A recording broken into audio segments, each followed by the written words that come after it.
வேலையெல்லாம் முடிச்சிட்டேம்மா. நீ வரதுக்கு முன்னாடியே முடிக்கணும்னு நெனச்சேன். கொஞ்சம் டைம் ஆயிடுச்சு. ஓகே. அப்புறம் சொல்லு, ஸ்கூல்லாம் எப்படி இருந்துச்சு? இன்னைக்கு கிளாஸ்லாம் எப்படி போச்சு? ஸ்கூலெல்லாம் நல்லா போச்சும்மா. நார்மலாக இருந்துச்சு. இன்றைக்கி நேஹா மட்டும் கொஞ்சம் ஆப்சென்ட் ஆகிட்டா. மித்தபடி எல்லாம் நார்மலாக தாம்மா இருந்துச்சு. எல்லா கிளாஸஸும் நடந்துச்சு. ஒன்றும் பெருசாக ஸ்பெஷல் எதுவும் இல்லைம்மா. ஓகே, நான் இதை சொல்லணும்னு நினச்சேன். நீங்கள் செஞ்சு கொடுத்த ஆனியன் பக்கோடா சூப்பராக இருந்துச்சுமா. எப்படிம்மா ஆனியன் பக்கோடாலாம் செய்கிறீங்க?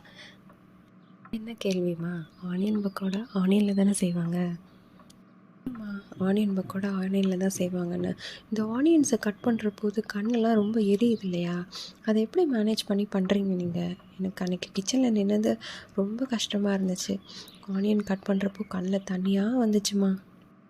ஆனியன் கட் பண்ணுறப்போ தண்ணி வரதாம்மா செய்யும். ஆனியன் இல்லாத குக்கிங் பண்ண முடியுமா? அதுவும் நம்ம ஸ்டைல் ஆஃப் குக்கிங்கில் ஆனியன் ரொம்ப முக்கியம் இல்லையா? ஆமாம்மா.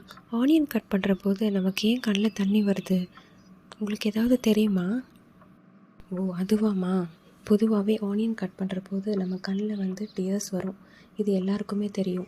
அது எதனால் அப்படின்னு பார்த்தீங்கன்னா, ஆனியனில் வந்து ஒரு கெமிக்கல் இருக்குது.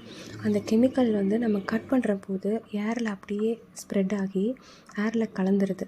அது அந்த கலந்த அந்த கெமிக்கல் வந்து நம்ம கண்ணோட காண்டாக்டில் வரும்போது நம்ம கண் வந்து அதை ஒரு ஃபாரின் மெட்டீரியலாக நினச்சிக்கிட்டு நம்ம கண்ணை ப்ரொடெக்ட் பண்ணுறத நினச்சிக்கிட்டு நம்ம கண்ணில் இருக்கிற டியர் கிளான்ஸை வந்து இன்டியூஸ் பண்ணுது. அதனால் அந்த டியர்ஸ் வந்து நம்மளுக்கு வருது. இது எல்லாமே ஒரு ப்ரொடெக்டிவ் மெக்கானிசம் தாம்மா. பொதுவாக நம்ம கண்ணில் தூசி விழுந்தால் கூட டியர்ஸ் வரும் இல்லையா? அதுவும் கூட ஒரு ப்ரொடெக்டிவ் மெக்கானிசம் தான். கண்ணை பிளிங்க் பண்ணுறதுலேருந்து தூசி பட்டால் கண்ணில் டியர்ஸ் வர்றது எல்லாமே நம்ம கண்ணை வந்து பாதுகாக்கிறதுக்காக இயற்கையிலேயே அமைஞ்சிருக்குமா.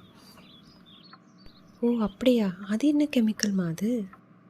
அது உனக்கு சொன்னால் புரியவா போகுது? ஓகே, இருந்தாலும் சொல்கிறேன். அந்த கெமிக்கல் நேம் என்ன பார்த்தீங்கன்னா ப்ரோபேன்தயால் எஸ் ஆக்சைடு அப்படின்னு சொல்லுவாங்க. அதுதான் எவாப்ரேட் ஆகி நம்ம கண்ணை வந்து இரிட்டேட் பண்ணுது அப்படின்றதும் டியர் கிளான்ஸை வந்து இன்டியூஸ் பண்ணுது அப்படின்றதும் சயின்ஸு.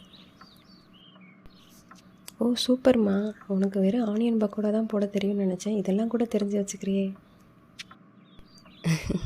என்ன கிண்டலா? ஓகே.